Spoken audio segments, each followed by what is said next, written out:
dari sel normal menjadi kanker cervix. Kebanyakan didiagnosis dalam stadium lanjut ya, kebanyakan. Dan keluhan paling sering pertamanya adalah perdarahan vaginal atau perdarahan pada saat hubungan ya. Kemudian juga yang lain adalah penurunan berat badan, nyeri perut bawah, nyeri pinggang ya. Atau yang lain adalah kalau dia lanjut biasanya sih kandung kencingnya juga tergerogoti, akhirnya ada urin atau feses di vagina. Diagnosis tool ini adalah yang paling sering IVA, ya, IVA, pasmir, HPV DNA, dan biopsi. Selain yang X-ray-nya. Jadi kalau di Vigo itu semua kita kerjakan, ya. Kemudian, nah IVA itu biasanya dikerjakan oleh dokter. Biasanya untuk yang cara cepat ya, cara cepat, murah. Itu kita IVA tes biasanya pada screening banyak gitu, dan di daerah lebih banyak dikerjakan ini karena murah dengan asam asetat. Kemudian yang paling harus kita sering kerjakan adalah pap smear. Pap smear adalah seperti ini, ngambil spesimen dari dari mukosa serviksnya, kemudian kita periksa. Ya, nanti kita lihat secara sitologi apakah nanti memang ada normal atau memang ada kelainan. Ya. Ini yang HPV DNA, ini lebih lanjut lagi, terutama untuk deteksi HPV virus yang pada high risk ya.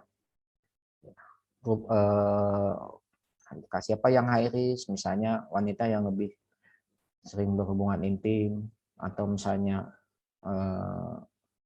itu juga kita periksa HPV. Ini stagingnya saya tidak akan jelaskan. Treatmentnya tergantung stadium, sama dengan kanker payudara. Itu juga bisa operasi, kemo, atau radioterapi. Ya. Kalau operasi sampai mengangkat rahim, termasuk mulut rahimnya, ya, serta kelenjar getah bening di pelvisnya. Ini HPV juga. Ya, oke. Ini penyebarannya. Ini sama nih, kan? Jadi stadium awal itu kita biarkan operasi, tapi kalau stadium lanjut biasanya kita kemo, radioterapi, atau brachytherapy atau seperti ini. Lanjut. Jadi opsinya adalah yang terakhir untuk yang lanjut. Prevensinya sama ya. Kita bisa, kalau untuk yang awal kita bisa lakukan vaksinasi ya. Kalau dia sudah mulai usia menengah, kita lakukan screening ya. Screening apakah dengan HPV test atau kita pap smear ya. Untuk yang kalau kita lihat bahwa HPV infeksi kan dari awal-awal. Nah, sekarang kalau misalnya umur 30-an masih boleh nggak? Ini kan secondary prevention-nya screening. Yang awal, primary prevention-nya vaksinasi. Ya. Kalau tersiernya apa? Ya kita lakukan treatment untuk semua stadium dan semua umur. Ini HPV vaksin bisa Gardasil, bisa Cevarik. Ya. Biasanya dimulai, kalau FDA disebutkan mulai umur 9 tahun.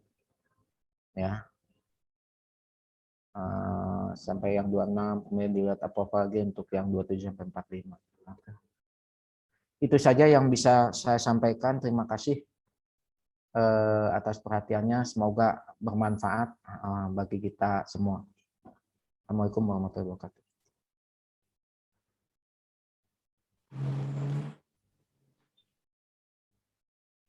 Ya, waalaikumsalam. Terima kasih banyak Dokter Kiki, luar biasa ya. Ini pasti semua sahabat sudah punya catatan banyak nih. Ya, dan kita jadi lebih paham mengenai kanker pada wanita ya. Dan betul ya, Dok, alangkah baiknya memang kita perlu deteksi sejak dini ya, Dok ya. Jangan istilahnya nggak boleh rarasain gitu ya, Dok. Ya, biasanya kalau ada benjolan itu pada takut biasanya. takut beneran gitu. Kalau kita periksa takut bener iya gitu. Itu yang itu. Karena rata-rata kan mereka kalau nggak nyeri nggak apa. Mereka nggak mau cerita bahkan ke keluarganya sendiri. Iya ya, baik Dok.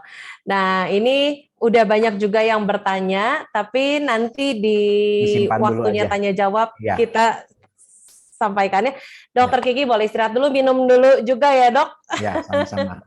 Iya, karena tadi dibilang juga ya, salah satu pertanyaan dari para sahabat yang bergabung hari ini, bagaimana cara mencegahnya? Tadi Dokter Kiki udah share tentang bagaimana pentingnya menjalani gaya hidup sehat.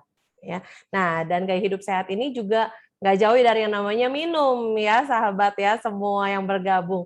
Dan mau nggak mau nih, suka nggak suka, 70% tubuh kita ini air. Jadi minum ini menjadi faktor yang penting sekali untuk kita tekuni nih. Mau sehat, nggak boleh lupa.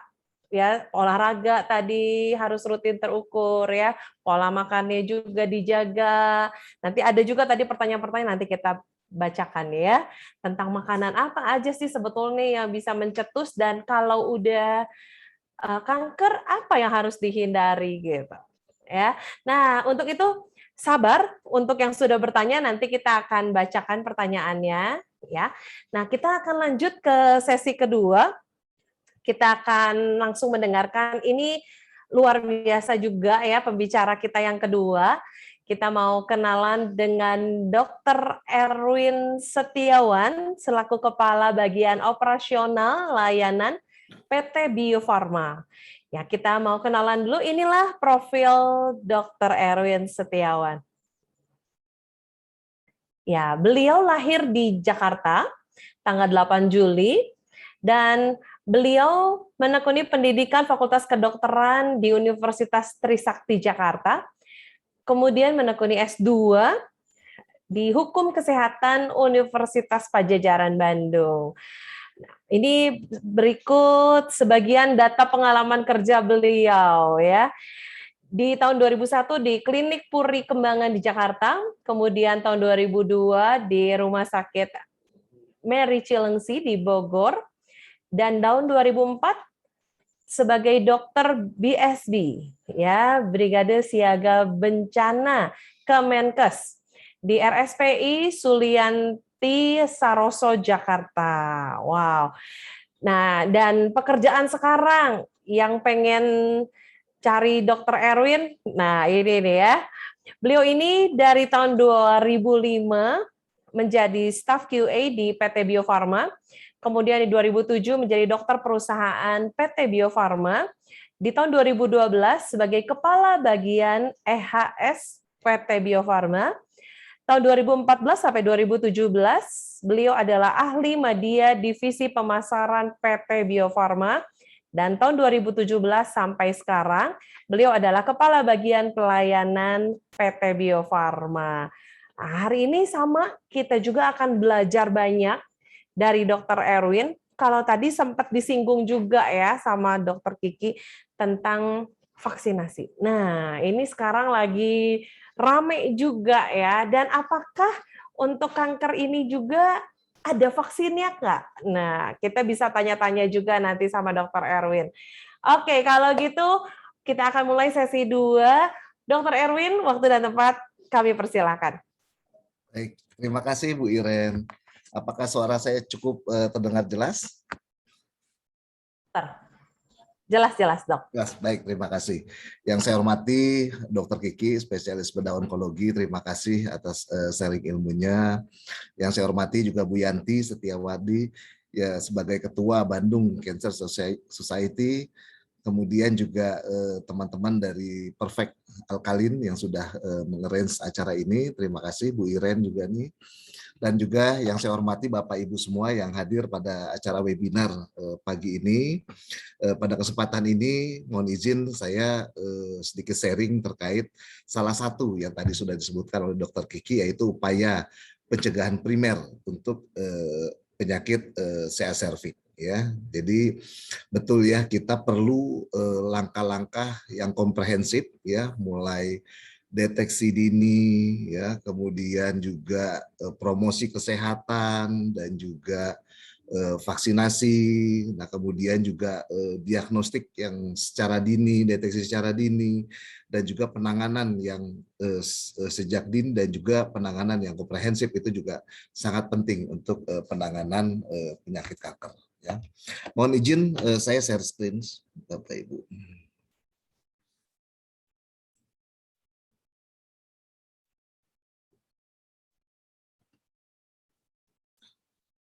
Wiren cukup jelas terlihat slide-nya?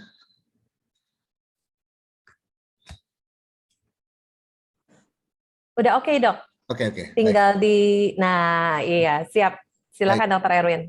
Baik, terima kasih. Saya awali slide awal ini dengan segitiga epidemiologi. Ini merupakan konsep klasik dari penyakit infeksi dan biasanya digunakan oleh para ahli dalam menganalisis adanya penyakit wabah atau pandemi ya.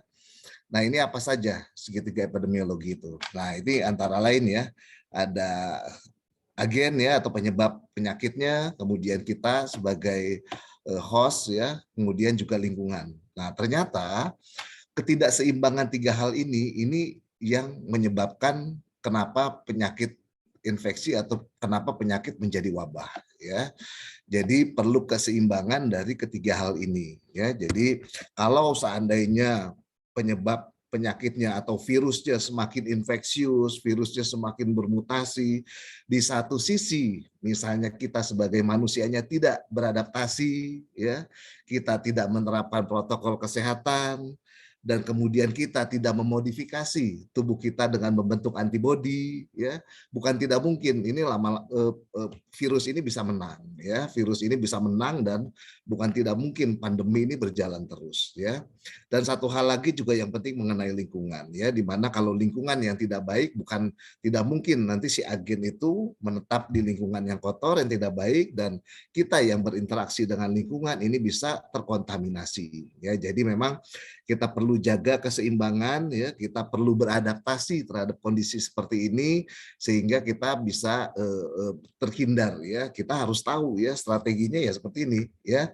Kita harus kenali musuh kita ya, misalnya SARS-CoV-2 misalnya penularannya melalui apa? Misalnya melalui droplet ya, misalnya kita terkontaminasi oleh benda-benda atau apapun yang sudah terkontaminasi, kemudian masuk misalnya melalui saluran hidung, saluran mata ya, melalui mata atau melalui mulut ya, seperti itu ya. Ini harus kita kenali ya. Kita harus, makanya kenapa disarankan kita menerapkan protokol kesehatan, pakai masker ya, kemudian juga sering-sering cuci tangan ya, menjaga jarak, juga menghindari keramaian ya, batasi mobilitas. Nah, satu lagi vaksinasi ya. Vaksinasi kenapa dijadikan program oleh pemerintah ya untuk penanggulangan pandemi ya, karena itu, karena upaya untuk bagaimana tubuh bisa mengenali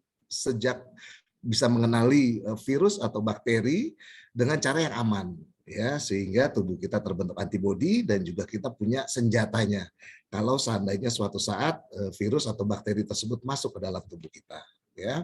Nah, ini kenali diri kita ya, kita juga harus kalau seandainya kondisi saat ini kita ada komorbid dan lain-lain, nah ini kita kendalikan ya, lingkungan kita juga harus diperhatikan.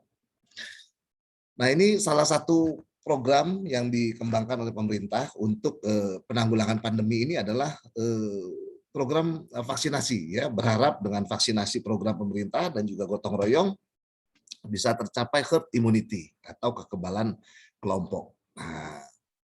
Nah, ini herd immunity ya. Jadi herd immunity itu adalah bila mana dalam satu komunitas, dalam satu kelompok itu cakupan imunisasinya sangat meningkat. Nah, ini menyebabkan terbentuknya kekebalan kelompok sehingga virus atau bakteri tidak mudah masuk ke dalam kelompok tersebut ya.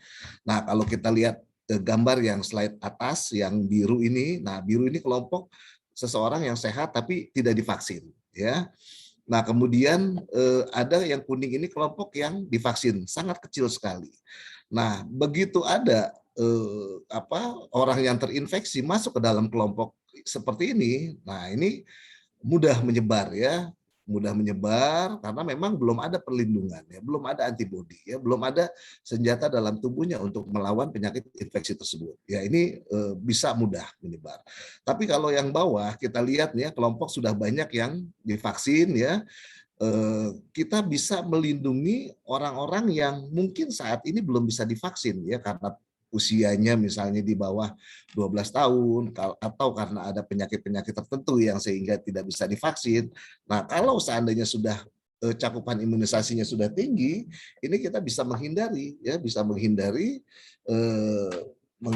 penyakit itu berkembang lebih lanjut pada kelompok ini ya. Jadi program imunisasi bertujuan membentuk herd immunity yang akan mencegah penularan lebih lanjut dan juga dapat melindungi kelompok yang rentan yang belum bisa divaksin karena kondisi kesehatannya ya.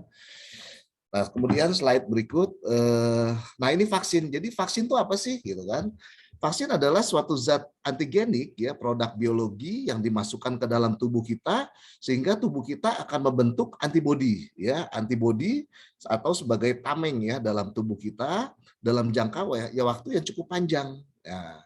Nah, kalau ini jadi tubuh kita bisa kebal melalui dua cara ya. Bisa mengalami satu sakit dulu, kemudian timbul antibodi atau melalui vaksin ya. Kalau yang pertama melalui sakit dulu tentu ada resiko ya. Ada resiko yang mungkin harus kita pertimbangkan karena kita nggak tahu ya kalau kita kena sakit infeksi apakah kita gejalanya ringan, apakah kita tanpa gejala, apakah kita gejalanya berat sekali. Nah, kita nggak tahu ya, tergantung daripada load virus yang masuk ke dalam tubuh kita sehingga ada resiko yang perlu kita pertimbangkan. Nah, kalau melalui vaksin, nah ini melalui cara yang aman ya, cara yang aman. Bagaimana tubuh kita belajar mengenali virus sehingga tubuh kita membentuk antibodi dan juga tubuh kita membentuk peluru atau senjata untuk melawan infeksi tersebut ya, seperti itu. Jadi ya memang pencegahan ya lebih baik ya daripada pengobatan. Nah, ini manfaat vaksinasi ya untuk individu jelas ya kita memiliki kekebalan yang spesifik terhadap penyakit infeksi tertentu tergantung dari jenis vaksin yang kita masukkan ya.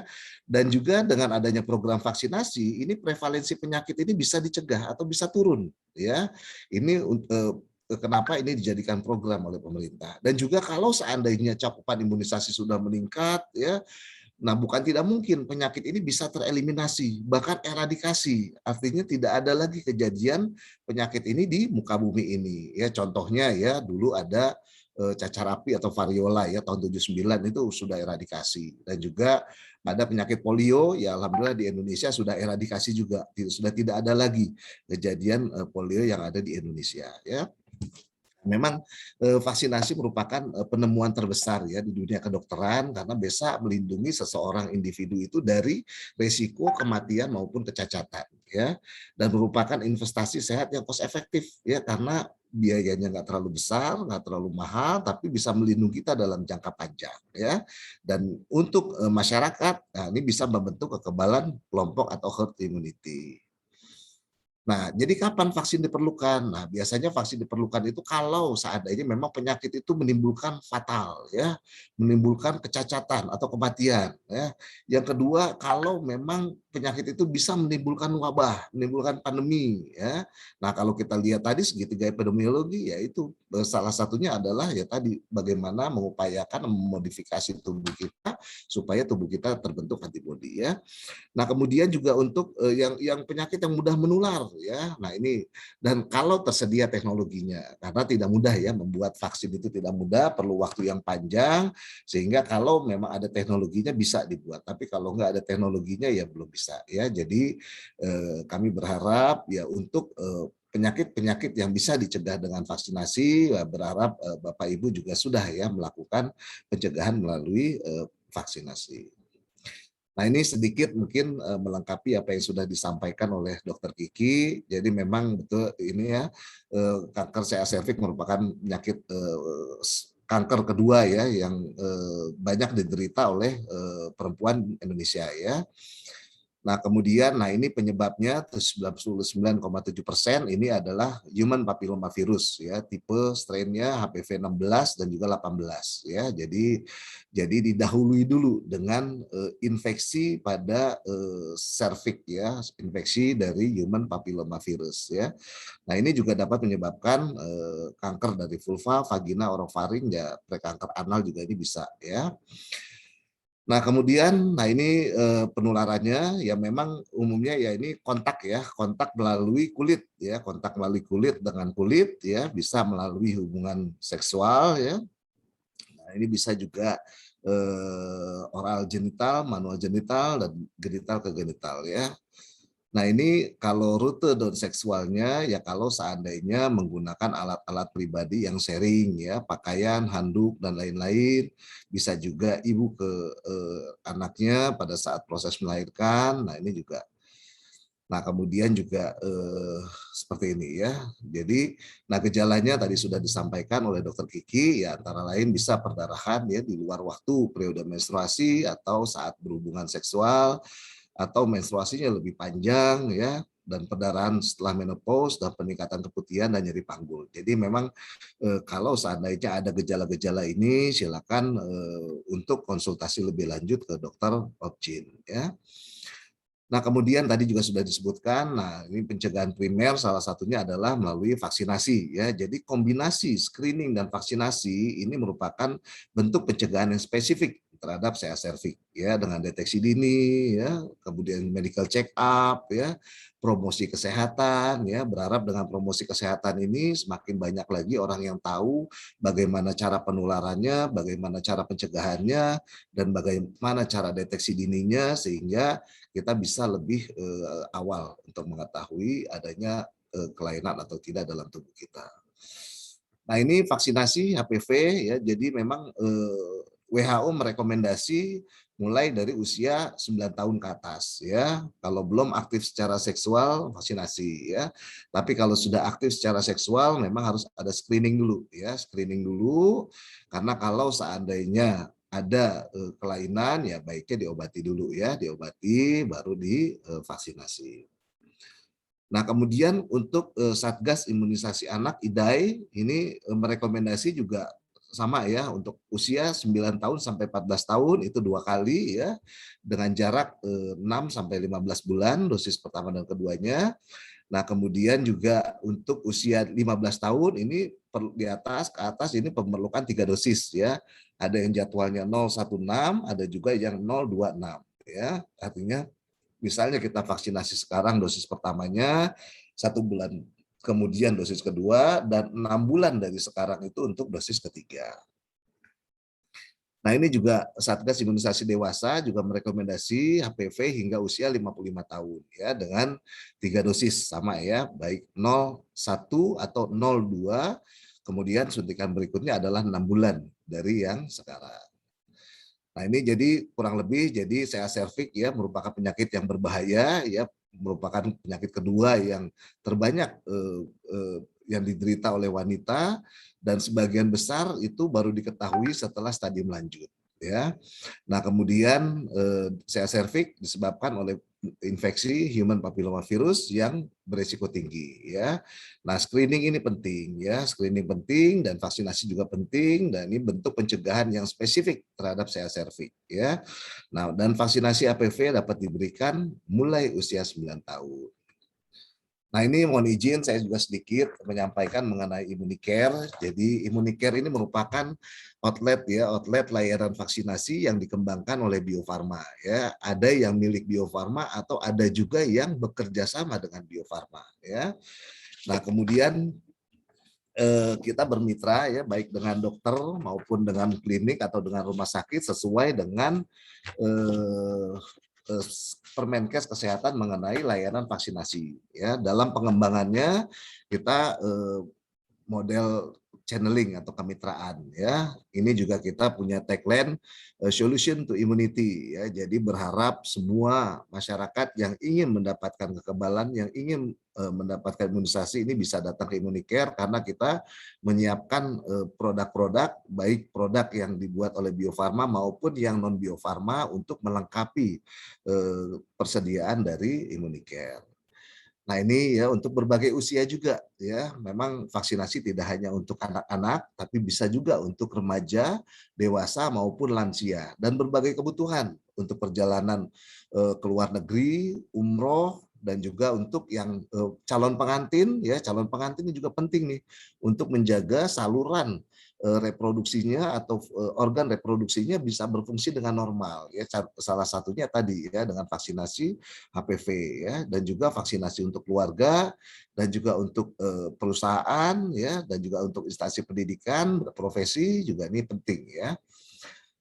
Nah, kemudian ini kurang lebih keunggulan dari Immunicare ya. Di Immunicare ini memang untuk menjaga kualitasnya, kita menjaga kualitas produk ini dengan menerapkan cold chain system atau menjaga rantai dingin daripada vaksin, karena memang vaksin merupakan produk biologi yang sangat rentan terhadap suhu, sehingga dipastikan semua mitra Immunicare ini memiliki sistem atau cold chain system ini yang sangat baik ya, mulai dari chillernya sesuai dengan standar WHO dan prosedur monitoringnya dan lain-lainnya untuk menjaga vaksin tersimpan dalam suhu yang sesuai. Nah, kemudian juga comfort ya, jadi memiliki atmosfer yang berbeda kalau masyarakat imunisasi di Immunicare ya, dan juga dipastikan produknya original ya, dan juga ditangani oleh tenaga-tenaga ahli, dan yang tidak kalah penting adalah price to value ya, harganya yang sangat terjangkau ya, karena kita berharap memang accessibility masyarakat untuk mendapatkan layanan vaksinasi ini bisa meningkat ya. Jadi dengan harga yang terjangkau kita bisa melayani masyarakat. Nah, ini channelnya ya, Bapak Ibu bisa kunjungi ya Instagram kita di Immunicare ID, atau di YouTube dan Twitter dan Facebook ya, atau bila ingin mendapatkan informasi lebih jauh bisa juga menghubungi Biocare di 1500 810 ya. Terima kasih, demikian yang bisa saya sampaikan. Jadi memang untuk penanganan kanker ini diperlukan upaya-upaya yang komprehensif, yang mulai dari promosi, vaksinasi, deteksi dini, medical check up, dan juga diagnostik yang canggih juga diperlukan, dan juga penanganan yang terkini juga diperlukan untuk penanganan kanker. Baik, terima kasih Bu Iren, demikian mungkin yang bisa saya sharing. Terima kasih atas waktu dan kesempatannya. Baik, Dr. Erwin, terima kasih banyak. Ya, ini juga memberikan pencerahan nih untuk kita semua yang masih belum paham tentang vaksin. Nah, jadi ini kita mendapatkan insight nih ya pagi hari ini ya tentang vaksin yang benar itu seperti apa. Jadi karena banyak sekali berita simpang siur di luar sana, nah hari ini kita bersyukur sekali kita dapat penjelasan dari orang yang tepat, dari Pak Dr. Erwin. Terima kasih banyak ya, Dok. Nanti ada yang bertanya tentang vaksin, nanti kita akan tanyakan di bagian sesi tanya jawab ya. Baik, Dr. Erwin, terima kasih. Sama. Oke. Nah, untuk tadi yang sahabat perfect yang mau nanya juga, untuk Dokter Kiki nanti kalau mau konsul ke mana? Bisa ke Rumah Sakit Hasan Sadikin, ke Rumah Sakit Immanuel, atau ke Rumah Sakit Santo Yusuf ya. Atau yang tadi ingin masih cari informasi juga tentang vaksinasi, bisa langsung ke BioCare ya di 1500810 dan juga Instagramnya di @immunicare.id ya. Nah, kita akan berlanjut ke sesi berikutnya dan ini kita akan bersama pembicara yang hebat juga. Kita akan langsung mendengarkan nih langsung dari pendiri dan ketua Bandung Cancer Society. Halo Ibu Yanti. Halo Irin, siang juga. Makasih dikasih kesempatan. Iya, Bu Yanti, terima kasih banyak. Bandung Cancer Society ini adalah komunitas yang sungguh banyak menginspirasi banyak orang ya. Dan kita pengen kenal juga tentang Bandung Cancer Society, dan spesial hari ini Bu Yanti juga akan cerita ya Bu Yanti ya bagaimana perjalanan dan perjuangannya Bu Yanti. Nanti untuk sahabat yang mau bertanya-tanya sama Bu Yanti juga boleh langsung ketik aja di kolom Q&A. Untuk itu waktu dan tempat kami persilahkan untuk Ibu Yanti. Oke, terima kasih. Selamat siang buat semua. Terima kasih kesempatannya. Di sini saya aktivis pendiri dan ketua dari Bandung Cancer Society. Mungkin banyak yang belum tahu apa itu Bandung Cancer Society. Kita adalah komunitas kanker, didirikan oleh survivor kanker untuk survivor kanker. Tujuannya di sini kita bisa berkumpul bersama, saling berbagi, saling sharing, saling mendoakan. Di sini kita murni sosial, lintas suku, lintas agama. Kegiatan kita bukan hanya mengenai masalah penyakit aja, walaupun tujuan visi dan misi kita adalah mengenai kanker.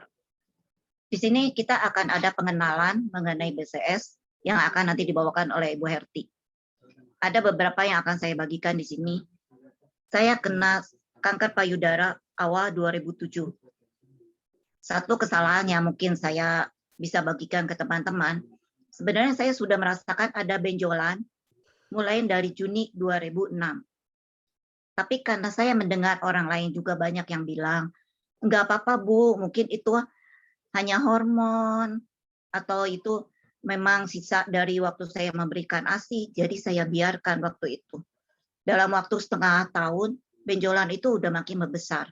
Di saat benjolan itu makin membesar dan saya merasakan ada sesuatu di ketiak saya, baru saya berani maju ke medis. Itu yang mungkin salah satu kesalahan dari yang saya perbuat ketika itu, dan saya harap dengan adanya BCS ini teman-teman tidak akan salah. Silakan bertanya ke orang yang pernah mengalami. Jangan hanya bertanya ke orang yang belum pernah mengalami atau baca-baca di Google. Mungkin yang orang nulis di Google juga belum pernah kena cancer, belum pernah kemo. Dia nggak pernah merasakan apa rasanya kemo, gimana caranya untuk mengatasi makan, gimana caranya untuk mengatasi efek kemo. BCS ini adalah janji saya ke Tuhan ketika saya kemo. Jadi saya rasa kita perkenalkan dulu BCS-nya. Silakan Bu Herti. Kegiatan kita banyak.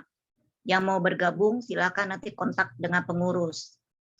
Atau kontak melalui Bu Irin juga bisa.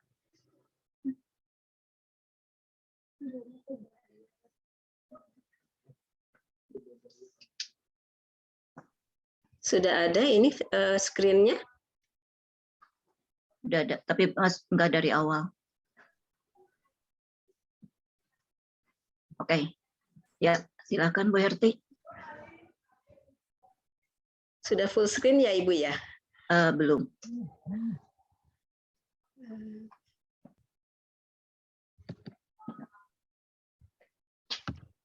Jadi klik diperbesar ya Bu Herti.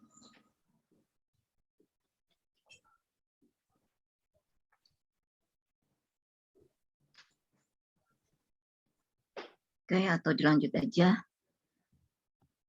Silakan Bu Herti. Bandung Ini logo BCS. Selamat siang Bapak Ibu sekalian, peserta para webinar saya hormati. Saya mohon izin sebentar untuk share pengenalan Bandung Cancer Society. Selanjutnya akan saya singkat dengan BCS. BCS berdiri sejak 2 Desember 2007 di Bandung.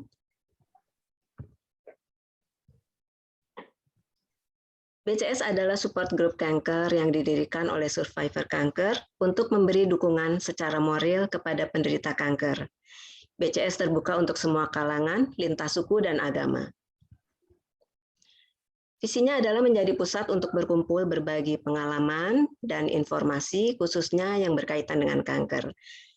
Dan misi kami meningkatkan kepedulian terhadap penderita kanker, khususnya di Bandung dan sekitarnya, yaitu kota-kota yang terdekat, Tasik, Cianjur, Garut, dan lain-lain, dengan cara memberi bantuan dukungan secara moral.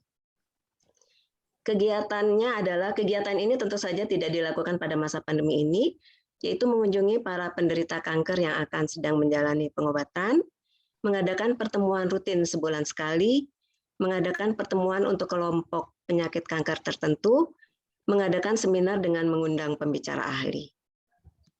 Kemudian juga mengadakan bakti sosial untuk anak-anak yang mengidap kanker, rekreasi bersama, memberi penyuluhan tentang kanker kepada masyarakat melalui kampanye peduli kanker di radio-radio dan sekolah-sekolah, dan kami juga mengelola rumah singgah yang kami beri nama Rumah Singgah Kasih.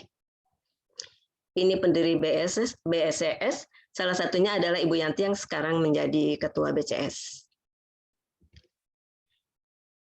Kegiatan-kegiatannya ini adalah pertemuan pengurus dengan Yayasan Kanker Payudara Jawa Barat yang saat itu dipimpin oleh Ibu Sandy Yusuf. Kemudian kami juga melatihkan pelatihan di luar masalah kanker, yaitu pelatihan hidroponik. Ini penyuluhan tentang kanker juga kita lakukan di sekolah-sekolah, di perguruan tinggi, juga di kelompok ibu-ibu PKK. Ini aktivitas BCS antara lain testimoni dan juga share pengetahuan mengenai kanker. Ini kunjungan pasien ke beberapa rumah sakit, salah satunya BCS berpartner dengan Rumah Sakit Boromius. BCS juga mengadakan suatu kegiatan, ada kesenian angklung, juga tari. Jadi tidak hanya mengurusi mengenai penyakit saja. Kemudian ini beberapa kegiatan karena kita lintas suku dan agama, kita juga merayakan Natal bersama, kemudian juga pada saat Idul Fitri ada halal bihalal. Ini adalah kegiatan di outdoor. Ini pertemuan pengurus dengan Bapak Ridwan Kamil. Ini pertemuan pengurus dengan Umi Siti Muntamah Odet M. Daniel yang beliau merupakan Ketua YKI Bandung. Ini peringatan World Cancer Day 2019, BCS bekerja sama dengan YKI Bandung di Car Free Day Dago. Nah, seminar-seminar dilakukan dengan mengundang dokter-dokter dan para ahli, semuanya mengenai tidak hanya mengenai kanker, tetapi juga ada mengenai psikologi, kemudian juga ada mengenai COVID dan lain-lain. Ini adalah peringatan Pinktober, yaitu Breast Cancer Awareness tahun 2019. Salah satunya adalah kampanye Sadari. Ini ulang tahun BCS yang ke-12. Nah, ini adalah peringatan World Cancer Day 2020. Kita ladakan di Mikomol dengan mengundang 2 orang dokter ahli, yaitu Dr. Derajat dan Dr. Heri, dan seorang psikolog, Pak Hari. Ini sebelum COVID kita lakukan seminar pencegahan virus COVID-19 bersama Dr. Primal. Untuk selanjutnya dilakukan webinar karena masa pandemi. Hampir setiap bulan kita melakukan seminar-seminar, diawali dengan sampai dengan akhir tahun. Bersama Dr. Maman, Dr. Indra, Dr. Derajat, Dr. Andi, dan lain-lain. Nah, ini acara yang spesial pada bulan Desember, karena tanggal 2 Desember adalah perayaan ulang tahun BCS yang ke-13. Kita memanggil motivator Bapak Stefanus Rizal. Dan kemudian tanggal 23 Desembernya merayakan Hari Ibu bersama Ibu Ana Avanti. Tahun 2021 masih dalam rangka pandemi, jadi masih webinar. Ini pada bulan Februari kita merayakan World Cancer Day, mengundang pembicara Ibu Siti Muntamah, Ketua YKI Bandung, Dr. Ahyani Kadinkes Kota Bandung, dan Dr. Primal. Ini bulan Maret khusus ada materi mengenai peranan probiotik, jadi tidak hanya masalah kanker saja, kemudian dilanjutkan dengan kanker usus bersama Dr. Panji. Pada bulan April ada peringatan Kartini. Selain Ibu Maria Widowati yang berbicara, juga ada 5 wanita hebat yang bersama-sama menjadi narasumber. Ini pada bulan Mei ada Halal Bihalal bersama Bapak Ustadz Dadang Komarudin.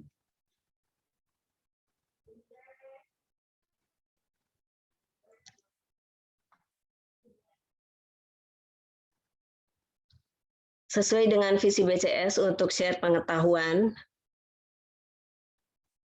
mengenai kesehatan, khususnya kanker, BCS menjadwalkan setiap bulan ada seminar dengan pembicara para ahli di bidangnya dan dokter-dokter terbaik. Dan jika ada event tertentu yang spesial, sekaligus kita peringati. Dan pada masa pandemi ini, aktivitas dilakukan melalui webinar atau Zoom meeting. BCS konsisten melakukannya sebulan sekali, bahkan kadangkala 2 kali dalam sebulan. Webinar tidak hanya membahas masalah kanker, tetapi juga hal lain, seperti motivasi, kemudian psikososial, kemudian masalah COVID, dan lain-lain. Nah, ini pada tanggal 18 Oktober, Ibu Yanti memberikan testimoni sebagai penyintas kanker di Radio Good News dan CISC Indonesia. Dan hari ini adalah seminar mengenai kenali dan deteksi sejak dini kanker pada wanita bersama Dr. Kiki ya. BCS juga mempunyai grup ekoenzim di mana memanfaatkan sampah dapur menjadi sesuatu yang berguna, bisa untuk pupuk, menjernihkan udara, dan untuk pembersih. Sampah dapur adalah kulit buah dan sisa-sisa sayuran. Kemudian ini adalah kegiatan pengurus BCS, salah satunya adalah training menjadi trainer. Ini susunan pengurus, sekretariat kami di Jalan Sami Aji Dalam, 1 nomor 98/66 Bandung. Ini penasihat BCS adalah Dr. Derajat yang sekaligus pemberi nama Bandung Cancer Society, dan ini Dr. Heri Fajari dan Dr. Hendra Gunawan sekaligus sebagai penasihatnya. BCS juga mengelola rumah singgah yang kami beri nama Rumah Singgah Kasih, berdiri pada 2 Agustus 2015. Rumah Singgah Kasih ini diperuntukkan bagi pasien-pasien kanker yang tidak mampu dari luar kota Bandung, pengguna BPJS kelas 3 yang sedang berobat ke rumah sakit di kota Bandung. Mereka bisa bermalam di RSK, mendapat fasilitas nasi dan air minum. Kami menerima 1 orang pasien dengan 1 orang pendamping. Ini kamarnya di rumah singgah. Ini beberapa foto pasien RSK. Ini perayaan ulang tahun ke-1. Dan kami berlokasi di Jalan Sukabunga nomor 7 berseberangan dengan RSHS. Ini beberapa donatur yang memberikan donasi kepada RSK. Salah satu cara untuk mendapatkan donasi, kami menjual kaos untuk dalam rangka Breast Cancer Awareness Month ini. Jadi dipersilakan Bapak Ibu yang ingin berdonasi, silakan membeli kaos dan hubungi Ibu Evi yang tertera di flyer ini. Ini rekening BCS dan RSCK. Kontak pengurus silakan menghubungi Ibu Yanti Setiawadi, Ibu Tias, Ibu Marheni, dan Ibu Evi Yulianti. kami juga setiap kegiatan diupload di media sosial, ada Facebook, Instagram, YouTube, dan email. Untuk materi-materi seminar, webinar yang kami lakukan selalu diupload di YouTube. Untuk Ibu Bapak yang menginginkan materi tersebut, silahkan dibuka YouTube-nya dan jangan lupa di like dan subscribe. Ya, semboyan BCS adalah move on and be a winner. Terima kasih Bapak Ibu, selamat siang atas perhatian. Oke, terima kasih Bu Herti. Ya. Iya ke Bu Yanti. Ya, terima kasih ya Bu Herti. Teman-teman semua, untuk yang belum tahu, yang baru tahu mengenai BCS, seperti itulah BCS dengan kegiatan-kegiatannya. Kita menyesuaikan dengan keadaan yang ada. Di saat sebelum pandemi, kita mengadakan pertemuan di Hotel Vio dengan mengundang dokter-dokter dan pembicara yang buat kita cukup berkualitas. Dan sekarang di masa pandemi ini, kita menyesuaikan dengan keadaan, kita mengadakan Zoom. Kita usahakan minimal sebulan sekali itu pasti ada Zoom. Dan kita tidak hanya berbicara mengenai soal kanker aja. Kita juga berbicara mengenai gaya hidup, makanan yang sehat. Kita pernah berbicara juga mengenai enzim. Buat teman-teman, disinilah gunanya kita bergabung di komunitas. Karena di BCS ini, kita pun juga banyak promosi-promosi. Contohnya adalah Perfect. Perfect dengan BCS kita mengadakan kerjasama dengan mengadakan promosi dengan harga yang lebih murah daripada harga di luaran. Kita pun juga bekerja sama dengan Sarah Subur Abadi, di mana kita bisa beli pupang di BCS dengan harga lebih murah. Kita di sini bisa saling dukung, saling mendoakan, dan saling memberikan informasi. Seperti yang tadi saya katakan di awal, kalau orang biasanya ada benjolan, belum tentu dia langsung berani untuk medis. Di sini kita semua pernah mengalami itu. Dan pengurus-pengurus siap untuk menjadi teman curhat. Daripada curhat ke tempat lain, lebih baik carilah kita yang pernah mengalami. Di sini juga kita akan memberikan, di sini juga kita akan memberitahukan apa yang kita bisa jawab. Mungkin bisa nanya juga mengenai BPJS. Bersyukur sekarang bisa ada BPJS. Jadi kita tidak terlalu memikirkan mengenai masalah materinya. Kita juga bisa berbagi pengalaman di sini. Jadi saya rasa itu aja pengenalan dari BCS. Kalau ada yang mau ikutan, bisa bergabung di sini. Atau mungkin seperti yang tadi dilihat ada rumah singgah. Kita pun juga bisa pelayanan atau ada yang mau nyumbang atau yang tergugah untuk melayani, silakan kontak pengurus. Di sini juga sebagai ajang untuk kita melayani orang lain. Tapi di sini kita hanya untuk orang kanker yang dewasa. Saya rasa itu aja pengenalan dari BCS. Terima kasih Irin. Saya kembalikan ke Irin.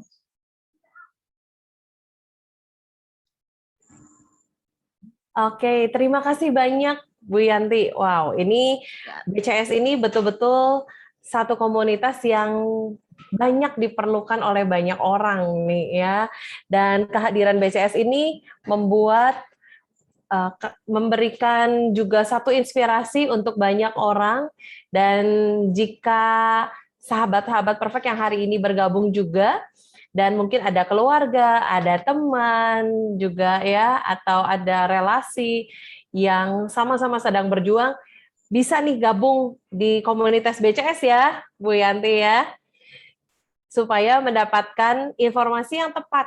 Betul sekali tadi Bu Yanti bilang, nggak bisa sembarang googling, sembarang nanya ya, atau coba-coba.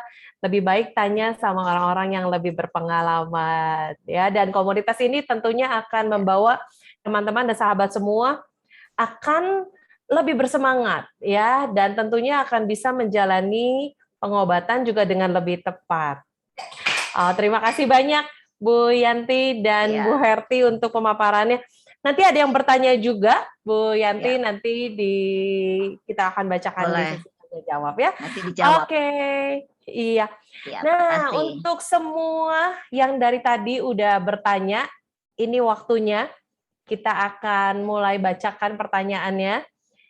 Untuk itu kami undang kembali yang terhormat Dr. Kiki dan Dr. Erwin untuk bergabung. Nanti pertanyaannya kita selang-seling ya. Nah, karena ini pertanyaannya banyak sekali, Dok, ya. Dan para sahabat semua tentunya kita nggak mungkin bisa bacakan satu persatu per nama. Untuk itu tadi kita sudah coba rangkum, kecuali yang memang pertanyaannya bentuknya konsultasi ya. Pertanyaan-pertanyaan yang sejenis kita sudah rangkum. Dan untuk pertanyaan yang tadi sudah di awal ditanyakan dan ternyata Dr. Kiki tadi sudah menyampaikan pemaparannya yang ternyata memang itu jawabannya. Nah, itu kita nggak ulang lagi pertanyaannya ya. Oke, Bapak Ibu semua, sebelum kita mulai sesi tanya jawab, nah ini dari awal tadi udah menunggu nih ya, Dr. Kiki, Dr. Erwin, Bu Yanti, gimana caranya supaya dapetin giveaway? Karena hari ini giveaway-nya banyak sekali yang disediakan oleh Perfect dan Bio Farma dengan total nilainya betul-betul jutaan rupiah. Wah, dapat manfaat sehatnya, bisa dapat hadiah. Gimana caranya?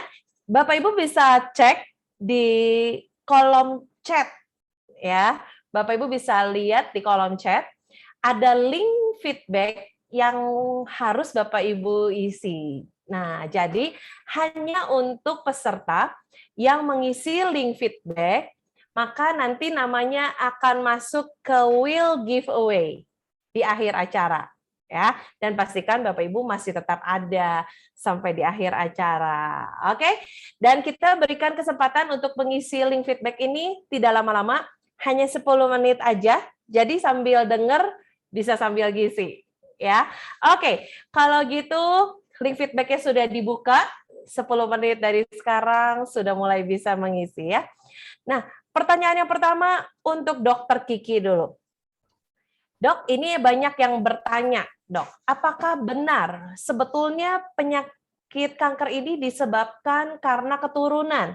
Jadi kalau ayah, ibu, atau ada keluarga yang punya histori ya menderita penyakit kanker, udah pasti keturunannya, anaknya, cucunya itu punya potensi untuk menderita sakit kanker yang besar. Nah, itu dulu, Dok. Ya. Silakan Dokter Kiki. Ya, terima kasih. Suara saya kedengeran. Kedengeran, Dok? Ya, jadi memang betul untuk ada dua yang sudah kita ketahui bahwa itu diturunkan secara genetik. Yang pertama adalah kanker payudara dan yang kedua adalah ovarium. Jadi kan untuk yang kanker payudara dan ovarium bisa diturunkan secara genetik dan kita bisa tahu dengan memeriksa gen BRCA1 dan BRCA2.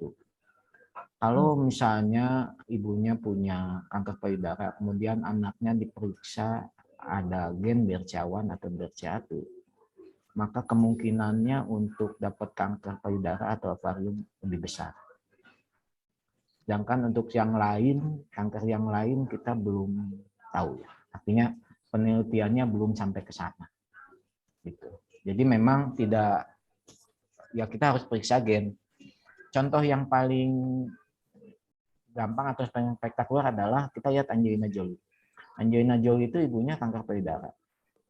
Ya, dia melakukan prevensi mastektomi bilateral hanya tidak ingin kena kanker payudara karena dia secara genetik udah periksa bahwa dia ada gen BRCA2 atau BRCA1.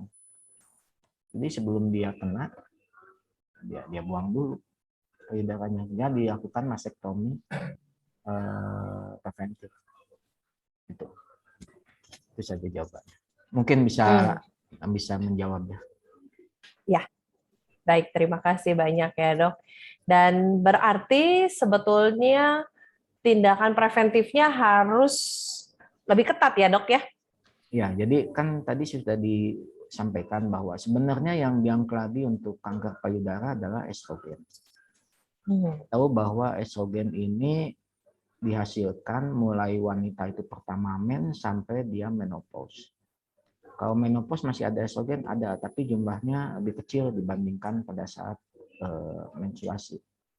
Sehingga kalau kita ada paparan jangka lama terhadap estrogen tanpa diselingi oleh kehamilan atau menyusui, maka resikonya akan naik untuk kanker payudara. Sehingga idealnya itu kalau dia mulai menstruasi, harus ya kalau wanita itu idealnya ada hamil dan punya anak, itu akan memotong paparan estrogen. Gitu. Oke. Dan Siap.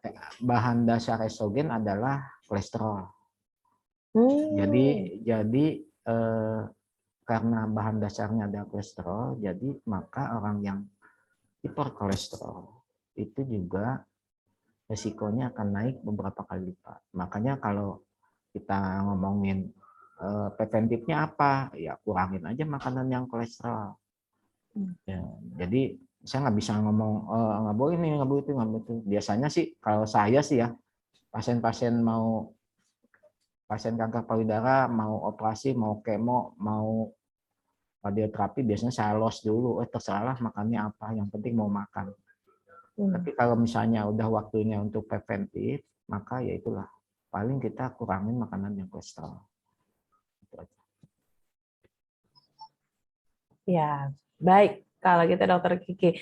Kebetulan tadi ini dokter mengakhiri juga dengan penjelasan makanan. Karena banyak juga yang nanya, Dok. Terutama tadi soal makanan. Ya itu makanya jawaban yang saya hubungan sama makanan, ya kurangin kolesterol. Karena yang orang-orang dengan hiperkolesterol itu resikonya naik beberapa kali lipat. Gitu. Kalau ditanya makanan yang kolesterol apa, ya yang jelas seafood. Kemudian telur puyuh, kulit, jeroan, otak itu high kolesterol. Gitu. Tapi bukan berarti nol ya, maksudnya nggak sama sekali. Daging merah masih boleh nggak? Boleh. Justru kalau saya pribadi, orang harus makan protein. Orang dengan kanker payudara, mau kemo, mau radiasi, mau operasi, justru harus proteinnya harus dapat gitu. Jadi biasanya daging merah boleh nggak? Boleh kalau saya. Tapi yang dihindarinya apa? Kolesterolnya. Jadi yang lain-lain ya kayak jeroan, otak, kemudian juga gaji-gaji yang gitu yang dihindarinya. Bukan proteinnya. Karena protein akan butuh, misalnya orang nggak makan protein, kondisi fisiknya akan menurun, sistem imunnya akan menurun. Gimana mau menghandle cancer kalau sistem imunnya menurun. Jadi buat saya ya kita tetap harus makan protein, harus tetap makan daging merah. Daging sapi boleh, ayam boleh, ikan boleh. Gitu. Jadi nggak ada pantangan untuk makan protein. Ya, ya baik. Kalau ini kebetulan ada yang bertanya juga, Dok, bagaimana dengan makanan-makanan manis, Dok? Apakah itu juga termasuk pemicunya nih, Dok, untuk kanker? Saat ini sih yang jadi data ilmiahnya baru kolesterol. Tidak bilang bahwa glukosa itu jadi faktor risiko. Cuma memang kalau orang dengan makan manis terus cenderung obes, otomatis kolesterolnya pasti akan naik. Jadi kalau buat saya sih, makanya kalau makan manis terus berarti kan pola makannya sudah berubah. Artinya kalau orang dengan makan manis terus, pola makannya berubah, lifestyle-nya berubah, pasti cenderung untuk dapat cancer ada. Tapi yang mana saya nggak tahu. Gitu. Tapi yang paling penting makanya dari awal adalah makanan yang seimbang. Baik makronutriennya atau mikronutriennya, baik protein, kalori, kemudian lemak, glukosanya berimbang, terutama dan juga untuk mikronutriennya, misalnya mineralnya. Jadi yang ideal itu ya seperti itu. Gitu.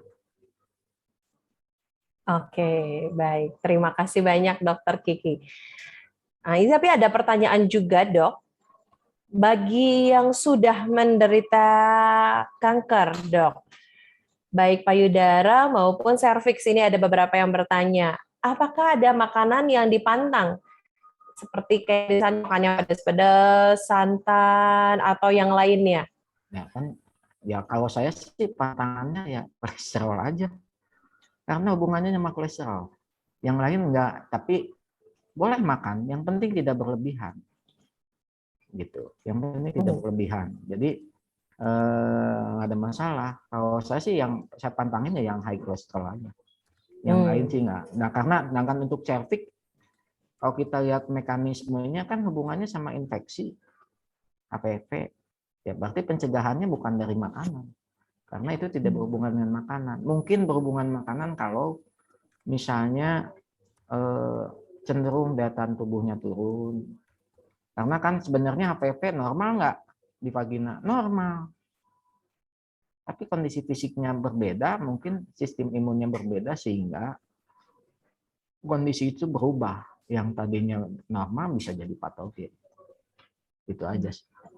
Ya. Oke. Iya, baik. Pertanyaan berikutnya masih Dokter Kiki dulu ya. Gak apa-apa ya, Dok. Oke. Kalau seseorang pernah terkena satu jenis kanker, Dok, ya, apakah punya potensi yang sama untuk terkena kanker lainnya? Gimana, Dok? Ya, jadi gini, yang punya germline sama atau penyebab sama adalah kanker payudara dan ovarium. Jadi kalau dia memang ada kelainan genetik BRCA1, BRCA1, dia bisa dua-duanya bisa salah satu bisa gitu. Atau misalnya untuk yang lain kita belum tahu gitu. Tapi ada beberapa pasien memang punya dua cancer yang berbeda, tetapi saya belum bisa bilang data ilmiahnya sekarang yang ada yaitu orang dengan kanker payudara dan ovarium itu bisa kena dua-duanya atau salah satu. Bisa awalnya kena kanker payudara kemudian ovarium bisa. Karena penyebabnya sama, genetiknya sama. Gitu. Untuk yang lain saya belum bisa jelaskan karena memang data ilmiahnya belum sedetil kanker payudara dan ovarium. Oke. Ya, baik. Terima kasih ya, Dokter Kiki. Kemudian ini ada pertanyaan tentang apakah swab vagina itu sama dengan pap smear? Dan apakah pap smear ini wajib diulang berapa lama sekali bila tidak ada keluhan? Sama ini ya, Dok, sekalian. Kalau orang yang sering mengalami keputihan berkepanjangan, nah ada keluhan juga nih ya, gatal, bau, dan sebagainya, apakah ini juga bisa menjadi potensi terkena kanker serviks? Silakan Dokter Kiki. Ya, jadi gini, swab vaginal atau karena gini, konteksnya adalah kalau dia pap smear, semua yang dihubungkan adalah mulut rahim, bukan vaginanya saja. Makanya kalau misalnya ada swab vagina, saya nggak tahu yang dikerjain apa. Tapi kalau orang pap smear, itu konteksnya adalah swab mulut rahim. Gitu. Nah sekarang untuk pap smear sendiri, kalau lihat idealnya adalah paling tidak setahun sekali.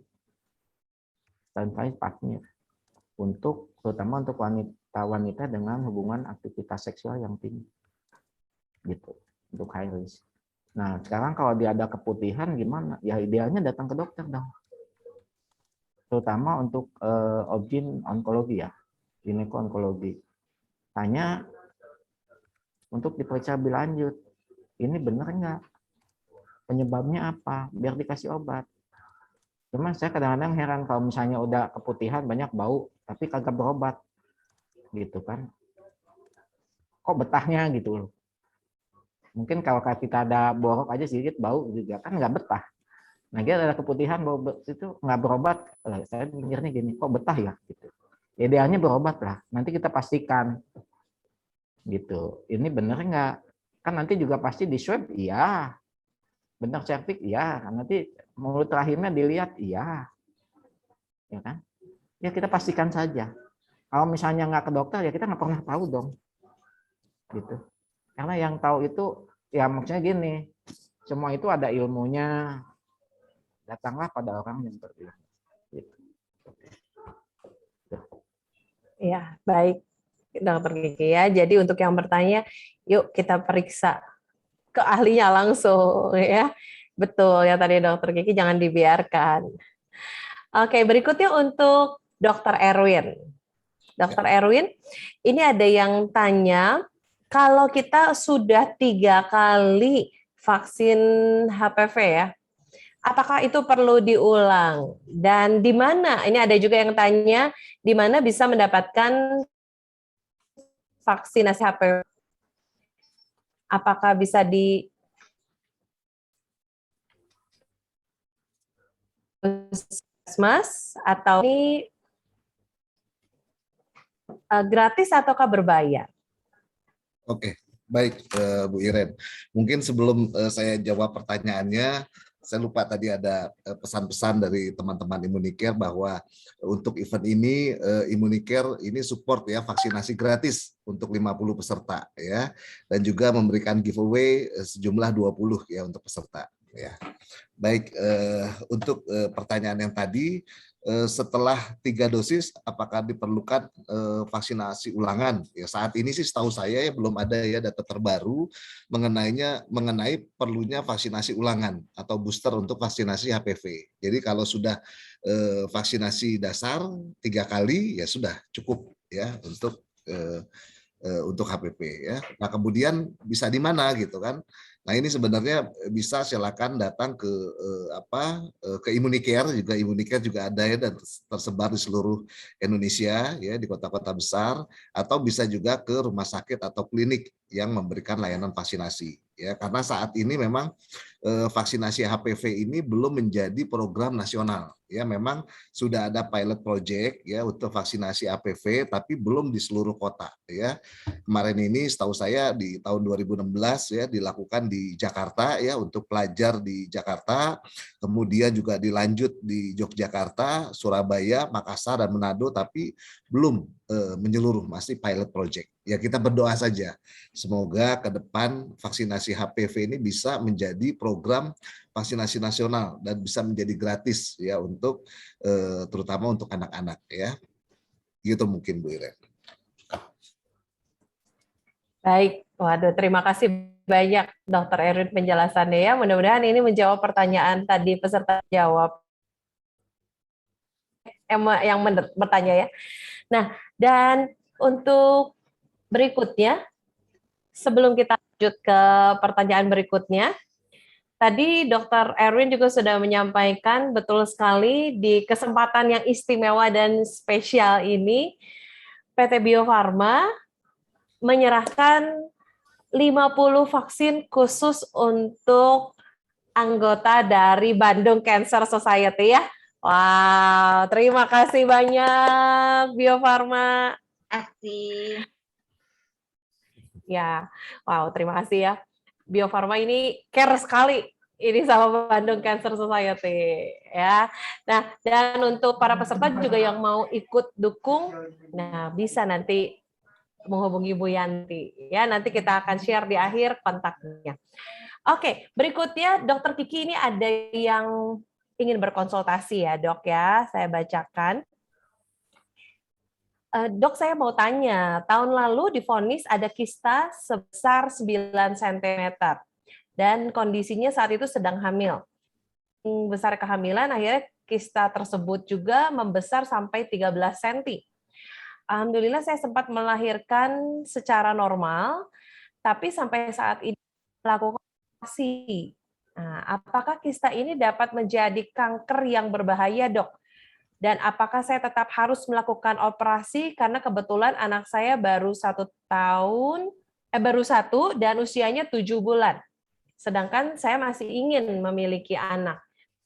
Boleh, Dokter Kiki? Ya, jadi gini, setahu saya kista ovarium itu bisa jinak, bisa ganas. Jadi kalau dia sebelum hamil 9 cm, habis hamil terus melahirkan jadi 13 cm, ya wajar karena selama kehamilan itu semua hormon pertumbuhan dikeluarin. Jadi sehingga kistanya juga ikut besar. Ya kalau saran saya sih tetap aja ya, kista ukuran besar 13 cm itu udah besar loh. Jadi kalau buat saya harusnya diperiksa lagi karena apakah itu mungkin kan cuma satu sisi. Kalau misalnya hanya satu ovarium yang diangkat, ovarium yang lainnya masih ada, ya kemungkinan punya anaknya tetap ada. Gitu. Jadi apa ya? Kalau saran saya ya tetap aja. Solusinya mungkin kalau tumornya ukurannya kecil mungkin bisa diobatin ya. Tapi kalau tumornya sudah besar 13 cm, pilihannya akan operasi saja. Dan gitu juga harus dipastikan ini tumor ganas apa jinak. Pestanya ganas apa jinak. Gitu. Itu saja. Baik, baik Dok. Terima kasih banyak. Pertanyaan berikutnya, Dokter Kiki.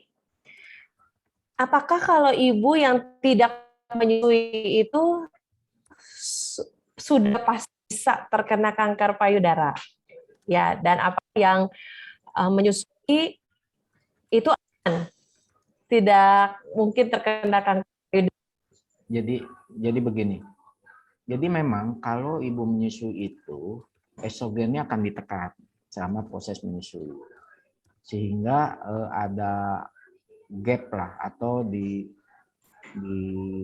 estrogennya ditekan. Jadi apakah yang kau tidak menyusui akan langsung kena kanker payudara? Ya tidak seperti itu.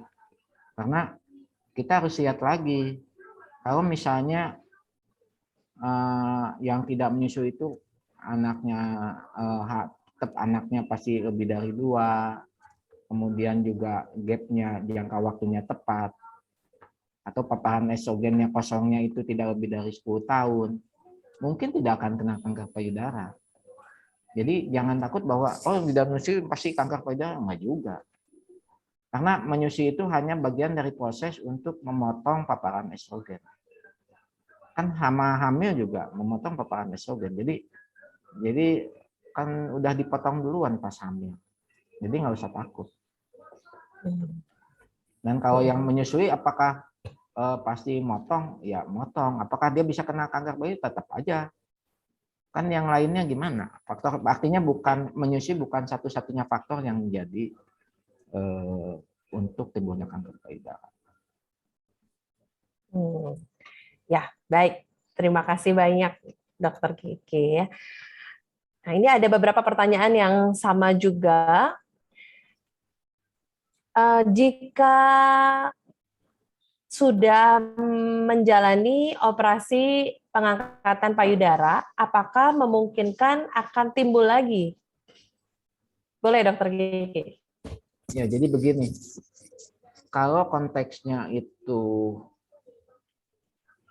tumor jinak, benjolan di tumor jinak, bisa jadi lagi nggak? Bisa. Misalnya gini, kalau udah terkena PAM, bisa jadi lagi nggak PAM-nya? Bisa, mungkin bukan di lokasi yang sama. Tapi untuk yang misalnya kanker payudara, kalau sudah diangkat payudaranya, bisa jadi lagi nggak? Ya enggak lah, kan payudaranya diangkat. Kecuali untuk konteks payudara sebelahnya. Makanya kalau misalnya udah pernah kanker payudara, yang sebelahnya harus sering rajin periksa. Ada nodul nggak, ada apa nggak. Caranya ya mamografi lah tiap tahun. Karena bukan kalau sudah ada sebelah berarti sudah ada faktor risikonya. Gitu. Jadi yang sebelahnya ya harus periksa. Gitu. Itu aja. Ya, baik kalau gitu. Nah, Dok, ini pertanyaan berikutnya, ini cukup banyak yang bertanya. Jadi kalau seseorang sudah terkena kanker payudara, apakah wajib dioperasi ataukah sebetulnya ada alternatif pengobatan lain? Nah, ini jadi begini. Pengobatan payudara, kanker payudara itu kan ada 5. Ada operasi, kemo, radiasi, hormonal terapi, dan targeting terapi. Kalau kita bisa melakukan itu semuanya, berarti pengobatannya optimal. Nah, sekarang kalau misalnya tidak dioperasi, tapi ngerjain semua, apakah optimal? Ya tidak. Satu lagi filosofinya adalah bahwa kanker payudara asalnya dari mana? Dari jaringan payudara. Selama jaringan payudara itu ada, bisa timbul nggak? Bisa. Jadi kalau misalnya pasien benjolan payudara udah di kemo radiasi, hilang nggak? Enggak. Karena bisa kapan-kapan timbul lagi. Kenapa? Jaringan payudaranya masih ada kok. faktor risikonya masih ada kok. Pasti akan dipapar estrogen lagi ya jadi lagi. Jadi idealnya memang kita kalau logika orang bodoh nih ya. Buat saya sih kalau masalahnya kanker payudara, masalahnya jaringan payudara, ya diangkat payudaranya hilang selesai. Gitu. Sama kayak misalnya kalau misalnya mesin mobil rusak, mesinnya dicabut ganti mesin baru selesai. Nah kan kalau nggak punya payudara gimana? Ya kan bisa bikin rekonstruksi payudara, gitu. Mungkin bisa tanyalah sama para survivor. Mereka ada masalah nggak dengan hilang payudara? Nggak ada masalah. Hidup tetap lanjut, penampilan tetap biasa, nggak ada yang berubah. Jadi jangan berpikir, aduh ntar hilang payudara, gimana ya? Ya nggak gimana-gimana. Hidupnya kan tetap berlanjut. Jadi buat saya ya, kita bisa optimal pengobatannya kalau 5 option terapi itu bisa diterapkan. Gitu.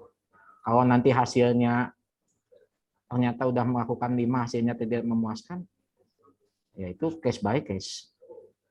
Ya, case by case artinya dalam dunia ini kita nggak bisa semuanya harus sempurna, semua dikerjakan makanya pasti hasilnya bagus ya enggak.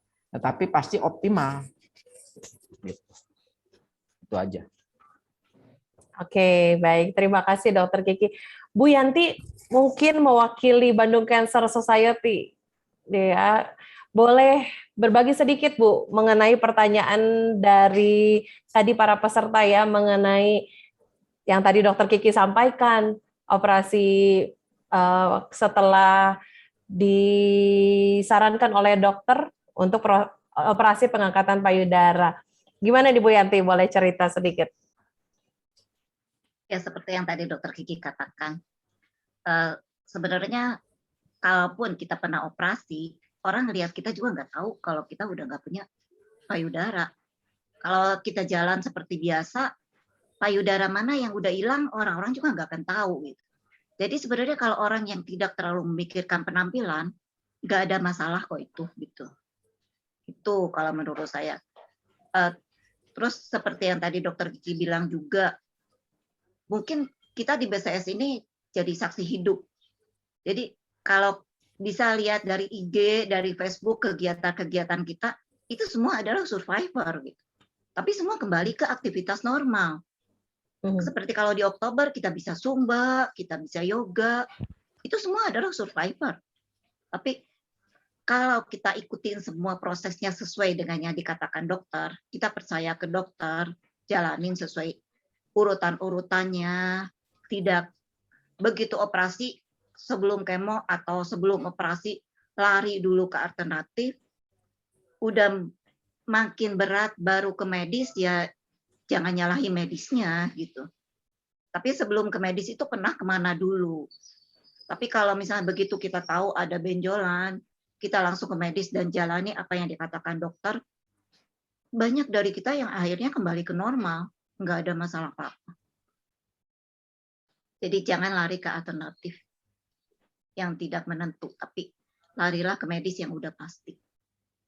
Itu aja sih. Iya, terima kasih banyak Bu Yanti. Itu juga menjawab pertanyaan, ada yang bertanya soalnya, apakah bisa menjalani terapi kanker dengan obat-obatan herbal atau alternatif di luar medis. Tadi udah langsung dijawab. Ya, oke, terima kasih nih Bu Yanti. Pertanyaan berikutnya untuk Dr. Erwin. Dr. Erwin, sebetulnya berapa persen nih sebetulnya dan seberapa penting seseorang untuk mendapatkan vaksin HPV ini, ya? Dan untuk harga nanti mungkin bisa langsung nanya di DM ke Immunicare ID mungkin ya, Dr. Erwin, atau Dr. Erwin mau menjelaskan juga boleh. Silakan Dok.